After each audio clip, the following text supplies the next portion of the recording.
Good morning. It's nice to hear this bright. Have a nice day finally. It was fun to watch the presentation of the 100% attenders. I'm in Rotary 8, as was mentioned earlier, as a guest, and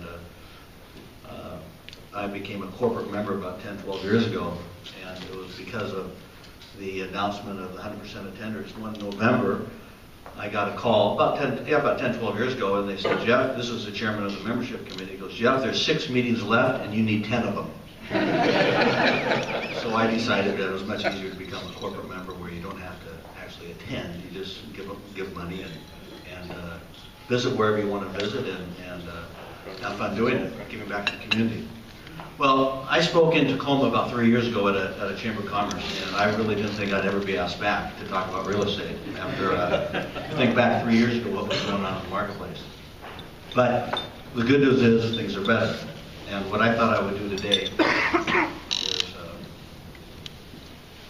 take you through kind of what's going on in the market and give you an update on all the product types, just to give you a sense of where things are going. And to be able to talk about Pierce County, you really have to talk about the region, because we're part of a very significant region. In fact, you'll see as we go through that we're very fortunate to be in the Northwest. We have things going here that a lot of places in the country do not. And just happens to be that Mathews has offices in 3 of the top 10 markets in the country, with Seattle, or the Puget Sound marketplace, San Francisco and San Jose. So when you see things, stories of things coming back and things happening, we're always at the forefront, which is nice. But there are a lot of challenges out there, and I'm going to talk a little bit about some of those challenges ahead as we go through. And I understand you can get out of here at 8 o'clock sharp. Is that accurate? That's your responsibility now as first day as president. Okay, I'll remember that. So I want to leave a little bit of time for questions if you have any, but I want to take you through each of the product types and just kind of give you a sense of what's going on.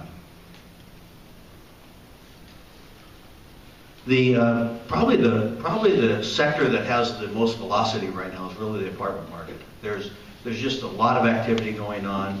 The vacancy rate is lowering. There's tremendous amount of investment capital coming into this market. And one of the reasons is that the 2 largest population sectors in the country, and specifically in our region, which is the baby boomers, and then those 25 to 35, they don't want to own. They want to rent, they want freedom, they don't want to be tied down to a home unless they have families. And also I think it's been learned that the value of homes doesn't always go up, as everybody projected. It's not always perceived as a safe investment. So even though you see reports out there about the housing market hitting bottom, you need people to be buying on the lower end to be able to have them move up. And that's going to be that mid-range, 25 to 40-year-old where they have families and they want a place to run around. The vacancy continues to drop in multifamily. You can see that's decreased to about 4.7%. There's in 2011, you can see the numbers of units that have been absorbed, and there are over 5,000 units under construction today. When you look at these numbers, 18% of all these numbers is represented in Pierce County. So as I go through each of these product types, I'm going to talk about the market as a whole and try to bring it back of how Pierce County fits into it. Cap rates. We are seeing transactions sub 4 cap rates in certain segments of the market. That is driven by the availability of capital. I mean, there's financing out there today that you can get, in the 3%, something like that. So they're still getting positive leverage, tremendous amount of capital out there, and we're starting to see a lot of the REITs come into this market. Again, it's just because of the dynamics of the Puget Sound marketplace. Tremendous amount of capital looking to come here. And you can see the amount of sales, the velocity of the sales that we've done in excess of 50% of what we did all of last year, already this year. It's just tremendous amount of opportunity. So what do we see happening? Well, as I said, Seattle and the whole Puget Sound region is identified as really one of the top markets in the whole country where everybody wants to be. We're going to continue to see rates moderately increase, and the key to this, though, is going to be employment growth. As we continue to have employment growth, you're going to see continued projects. In fact, there was an article in the paper last couple of days that we're starting to see condominium projects coming out of the ground, as well as they're talking about taking significant apartment projects and converting them to condos again. And it's really, and where the most of that stuff is happening is in the urban downtown marketplaces. The challenges that we have throughout the region is really in the suburban market. Years ago, everybody wanted to go out to the suburbs. And you'll see when we get to the office portion that all the activity and everything is really in the urban markets. So we're going to continue to see the apartment market be strong. We're going to see a lot of, majority of the construction going on over the last couple of years has been in the multifamily. And again, it's just because of the growth rate and those two large sectors that really don't want to own real estate anymore. Retail, something we do every day. Retail is probably one of the toughest sectors out there, but we've seen a gradual increase in activity out there. We're starting to see some projects that have been vacant for years are finally starting to backfill. We're all aware of the retailers who have gone away just because of the lack of purchasing power and the demand, or the lack of demand for a lot of their products. But it has opened up the door for a lot of other tenants, other retailers who have been trying to get into this marketplace for years. And the Puget Sound marketplace has tremendous barrier of entry. It's very, very expensive to come to the Northwest for a couple of reasons. One, we've got mountains on the east, we've got water on the west, and it's such a defined geographic, traffic-driven sector that it's just very, very expensive. We did a study a couple of years ago that showed that if you take 10,000 square feet and greater, there's about 8 million square feet available. To put in perspective how long it would take to fill that up, you take a Dick's Sporting Goods, for instance. That's a new tenant who's come into the market, new retail is coming to the market. Their average 50 to 55,000 square feet. They will not even open a new store unless they can do five units. So they do 5 units, which I think they have in the marketplace. That's only 250,000 square feet. We still have over 7.5 million square feet available. There are some new retailers that have come in. We're all aware of the change in the liquor laws. We're starting to see. In fact, I just saw an ad today. I think this Friday is BevMo is opening up across from Costco. BevMo, Total Wines, and there's a lot of retailers who have not been able to come into this market, have been backfilling a lot of the stores that have gone away. So what are some of the statistics? We did about 1.5 million in absorption last year, close to 1.5 million this year compared to about 690,000 last year. Vacancy continues to decrease in the region to about 5.84, yet Pierce County is over 7%. This is clearly the softest market.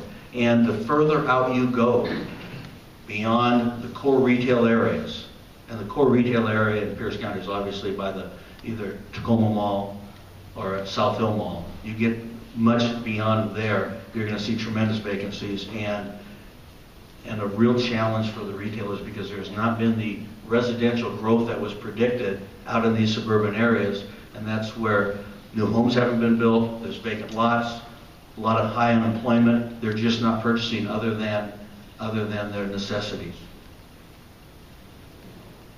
Cap rates on sales, anywhere from good quality grocery anchor shopping centers, 5.5% to as high as 10%. So if you're buying a project today, you're going to have trouble getting positive leverage on it without putting in a tremendous amount of capital. There was a shopping center out, and put in perspective again of the change in the market. There was a strip center out at South Hill where rents were $30 plus. In 2007, it sold for $437 a square foot. Sold last April for $137 a square foot. Complete change in the segment of the market because everybody believed that rents were going up, and we know that not only did they not go up, the majority of them went out of business. Just because a tenant has a lease that says they're going to pay X per square foot or X per month doesn't mean that that's what they can afford because of the change in the marketplace. It's all about job growth, it's all about traffic, it's all about, you know, trying to survive. So where do we see retail? We're going to continue to see modest growth, but the majority of growth is going to be where there's a grocery anchor, the necessities, closer in retailers where the demographics can support it. And again, some of the retailers that have not been here in the past are finally getting in.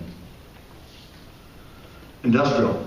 We continue to see positive signs from the ports, increased activity.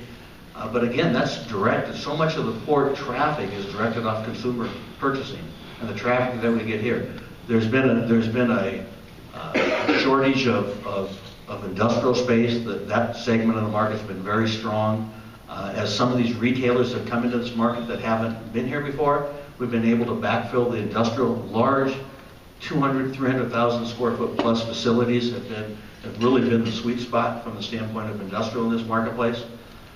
But the smaller industrial users, and specifically in this market, have been a bit of a challenge for landlords. And we really haven't seen rates increase. In fact, they've decreased a bit. And you can buy an industrial building. You can buy an industrial building for about 75% of what it costs to replace today, and the rents are reflective of that.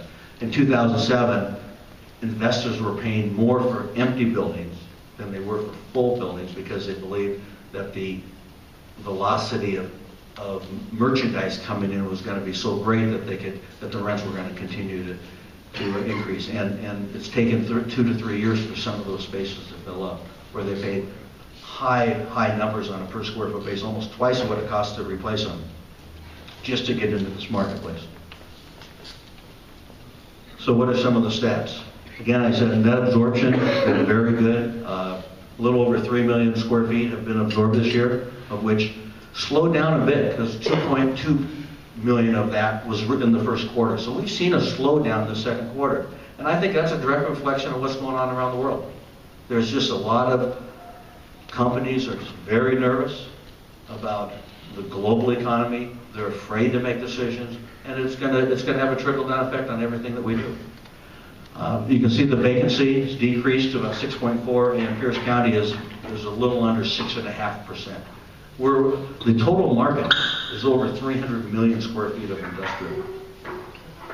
Cap rates are going to be in the 7.5% somewhere, and they're pretty stable, and it's going to be based off current income. They really aren't doing much projection on rent growth at all. But the good news is, because there hasn't been any building for about 3 or 4 years, that we're finally starting to see some spec development again happening in some of the areas. I don't know if you saw the paper this morning. The Port of Tacoma is actually going to be selling some of their land out in Frederickson that they deem as excess, and there are interested parties out there that want to own, and so I think that will be very, very positive news again to get some additional users into this market. We're starting finally to see the smaller spaces have some demand. There's been a turnover of significant portfolios in this marketplace, and the majority of the turnover has been at just the assumption of debt. And I'm going to talk about debt in a little bit, of some of the challenges that we have ahead of us because of the high dollar value that they were paying for these properties. You think back on most real estate transactions and financing, they were going to do 5 to 7 year terms on these notes.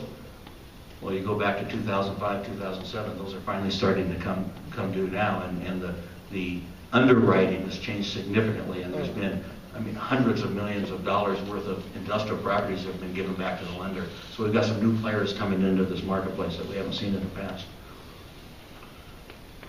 Office. Very, very strong office market right now. Now, that isn't necessarily the case here in Tacoma because of our challenges, but there are some things that are driving the office market up in the Seattle Bellevue area, and it's really driven by technology. And we've got about 2 or 3 800-pound gorillas up in that market. You've got Microsoft, you've got Amazon, and then you add the component of Boeing and all the things that are going on, and the growth has just really been tremendous. We continue to see rental rates going up. Some of the highest levels rental rates in some of the Class A buildings in Seattle are higher than they were in 2006, 2007. They're just, part of it is the big tenants are just taking down as much space as they can because of their growth, and there hasn't been any new construction for years. And we had Microsoft took all the available space 3 years ago in Bellevue. You've had Amazon take all the available space in Seattle over the last couple of years, and we're finally starting to see spec development happening again.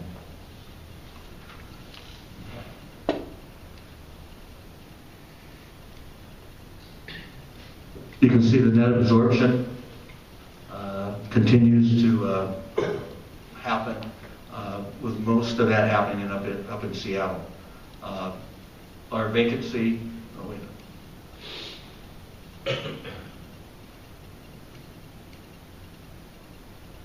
The vacancy rate has dropped to about 10%, a little over 10% in Seattle market, and you can see it in Tacoma.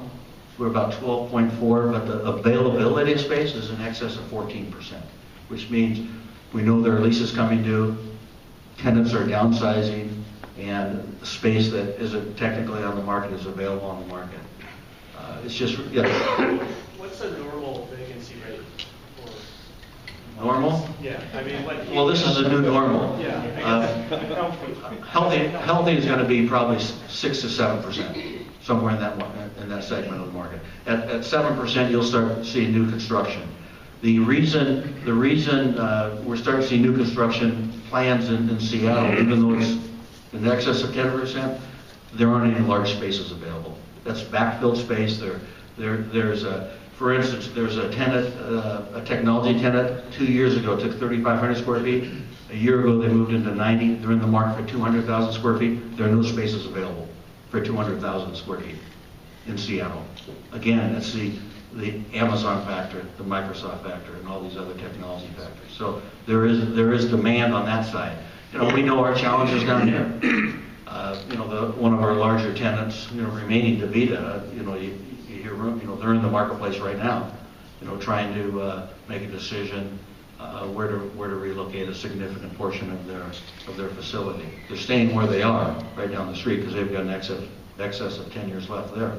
But they have some other space that they're trying to decide. Do they, and we actually have options here in downtown that we never had in the past. So that's a positive side, but it's going to be very expensive to retrofit the Russell building.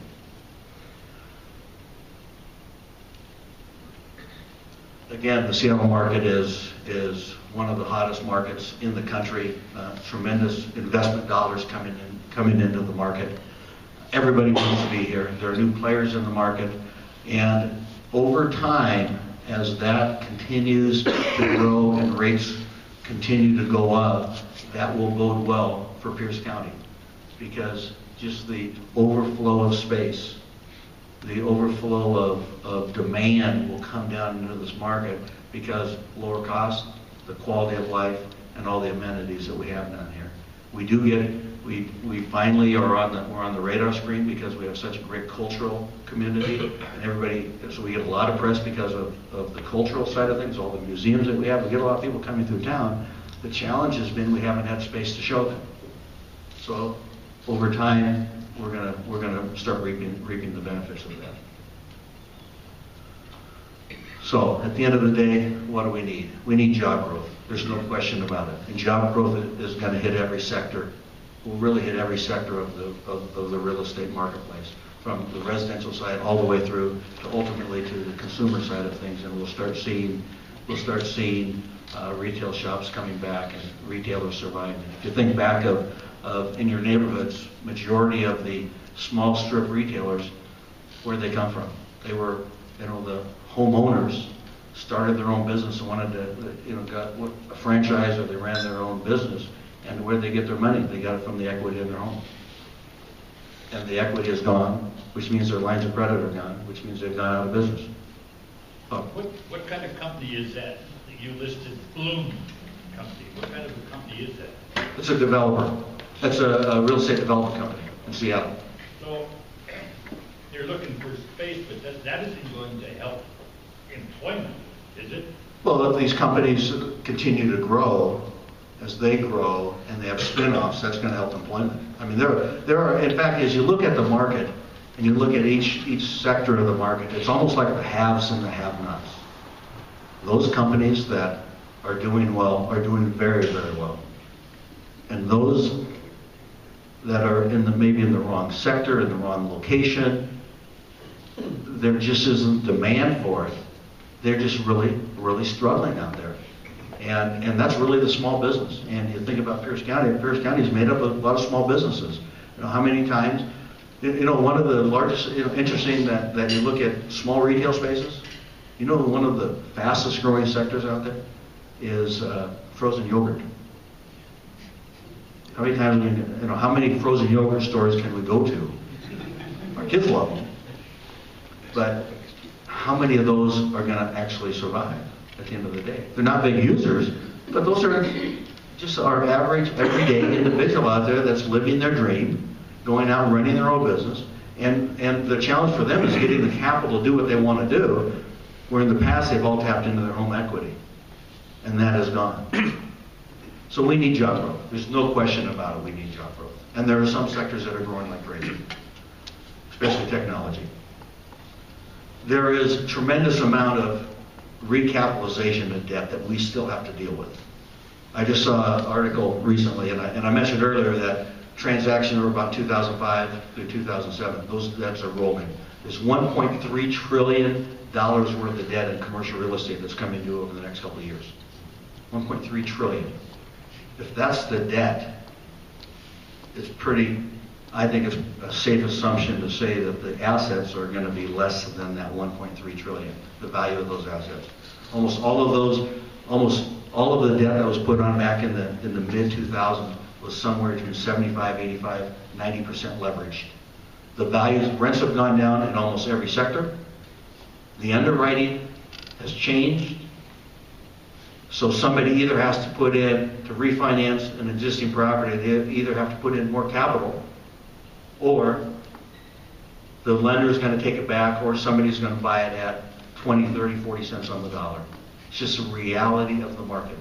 We have to deal with it, which means there are still some pain ahead of us. That it's going to, those with cash, and there's a tremendous amount of capital out there, are going to reap the benefits, because there's still going to be growing demand. And that's really going to drive the distressed asset side of things. We know of there's a lot of bank sales, bank-owned properties. There are a lot of instead of putting the real estate for sale because the bank doesn't want to take control of that asset, put it on their balance sheet, they're just selling the debt, and they're selling debt for 30, 40, 50 cents on the dollar. We have to deal with those. It'll be interesting to see where it all shakes out. Yes. Wondering about online sales. How's that's affecting small business and internet sales? Internet sales. Retail, Best Buy is a perfect example. Best Buy is shutting down, I think last I saw, 40, 50 stores around the country because of the impact of sales. Think about last time you bought something on the internet. How many, did you go to another store to see the model, to try it out, to get the model number? Because I think it's very difficult with all the options on the internet, unless you know exactly what you want. The odds are pretty good that when you see it on the internet, you're going to say, is that really the model that I wanted? So you go to a store, and Best Buy has been has had the biggest impact. They go to the store, look at all the technology toys, whatever it is they're buying, get exact model number, then they'll go directly to the Amazon or directly to the manufacturer and buy it. So it's having a significant impact. Nordstrom, as an example, the biggest R&D that they're spending is on the internet sales. The whole website of things, because they believe that's going to be the long-term growth strategy for them. Right. Look 5 years ahead, if you would, and give us your opinion on one or more of these. The Old Elks Club, the McMiniman development, Old City Hall, the Russell Company, and I lose track if they're condos or hotels on the Foss. What do you Both. Okay. Everything I hear is McMiniman's is going ahead. That's positive news. I think the challenge for Tacoma, and I'm looking at this. I live here. I mean, I've chosen to live here. I've been here my whole life. The challenge for Tacoma that we continually have is the depth of our market. we have very, very successful businesses here. We need to figure out a way to keep those businesses here that are growing. And just the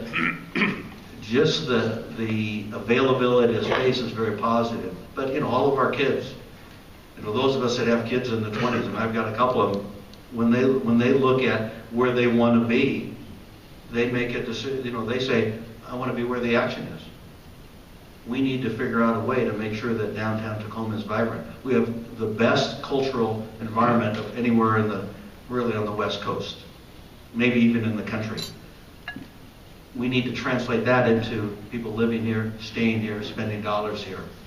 We need to make sure that when people come to Tacoma, they see very positive signs. It's very frustrating when you see a new store come in and activity, and there's picketers out in front of it. What does that say for people coming into town? I've said for years that if you're ever going to show Tacoma, you show it on Thursdays between May and September because of the farmers market. You actually have people on the street walking around with flowers and bags and things like that because, there's a lot of activity here. We need to get people to stay here. One of the challenges that the waterway has had, to go back to your question, is it's very difficult to have an operating business down there because if you have people only living there and no businesses that are there all day long, the people can get out of their homes, drive their car, or take the rail, or go away to work, and those businesses down there are going to die because there's not enough traffic with the patrons that are going to the museums to support the business down. That's why they've struggled down there. So we need to have offices down there, those that are going to be open during the day, and I've told this to the Foss Waterway. You need to have businesses down there, office users down there that will support all the retailers and the restaurants and things of that nature. Any other questions? Jeff, what's the port strategy on Ferguson? I mean, are they just going to use that capital for expansion down here, or is it going to change the traffic on Canyon Road? I mean, what's the?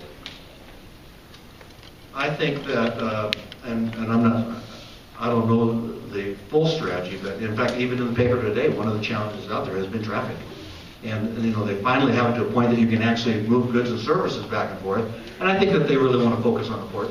They've got tremendous assets down there that are underutilized, and they've got a new real estate director that they're looking to fill a position they're trying to fill, and I think they're going to focus on what they have, because that's really where the gold mine is the waterway. Well, thank you very much for your attention this morning. Thank you, Mr. Jeff Lyon from the City of Mathews. Thank you for inviting us.